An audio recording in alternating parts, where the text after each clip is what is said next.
ఒక మధ్యతరగతి కుటుంబం. ఆ ఇంట్లో భార్య చాలా అమాయకురాలు, భర్తేమో మహా కోపిష్టి. ఉదయం లేచినప్పటి నుండి రాత్రి పడుకునే వరకు ఏదో ఒక విషయానికి భార్యపై అరవడం, విసుక్కోవడం ఆ భర్తకు అలవాటు.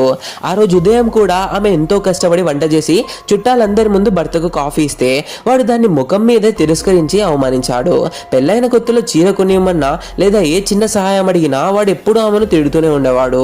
ఒకరోజు మధ్యాహ్నం ఆమె వంటింట్లో పని చేసుకుంటూ ఉంటే ఆకలితో వచ్చిన భర్త అన్నం వడ్డించడం కాస్త ఆలస్యమైందని ఆమెపై చేయి చేసుకున్నాడు.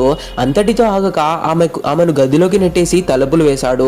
ప్రతిరోజు ఈ అవమానాలు, శారీరక హింస భరిస్తూ ఆమె సహనం కోల్పోయింది. సమాజం ఏమనుకుంటుందో అని ఇన్నాళ్ళు మౌనంగా ఉన్న ఆ భార్య మనసులో ఒక బలమైన నిర్ణయం తీసుకుంది. ఇకపై తను అబలగా మిగిలిపోకూడదు అని నిర్ణయించుకుంది. ఆ రోజే ఆ భార్య రహస్యంగా సెల్ఫ్ డిఫెన్స్ మరియు మార్షల్ ఆర్ట్స్ క్లాసులు చేరింది. ఇంట్లో ఎవ్వరూ లేని సమయంలో కఠినమైన పుషప్స్ చేస్తూ పంచ్ బ్యాగులతో ప్రాక్టీస్ చేస్తూ తనని తాను ఒక శక్తిలా మార్చుకుంది. భర్త కొట్టడానికి వస్తే ఎలా అడ్డుకోవాలో, ఎలా తిరిగి కొట్టాలో అన్ని మెలకువలు నేర్చుకుంది. కొన్ని రోజుల తర్వాత భర్త మళ్ళీ ఆఫీస్ నుండి కోపంగా ఇంటికి వచ్చాడు. ఏదో చిన్న విషయానికి మళ్ళీ ఆమెపై చేయెత్తాడు. కానీ ఈసారి ఆ భార్య పాత భార్య కాదు.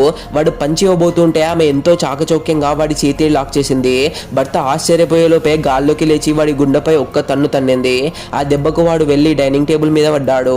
వాడు లేవడానికి ప్రయత్నిస్తుంటే సింహంలా గర్జిస్తూ వంగి వాడి కాలర్ పట్టుకొని గాల్లోకి లేపింది. భార్యలోని ఆ రౌద్ర రూపాన్ని చూసి ఆ భర్త గుండె ఆగింది. చేతులు జోడించి నన్ను క్షమించు, ఇంకెప్పుడు నీపై చేయెత్తను అంటూ కాళ్ళ బేరానికి వచ్చాడు.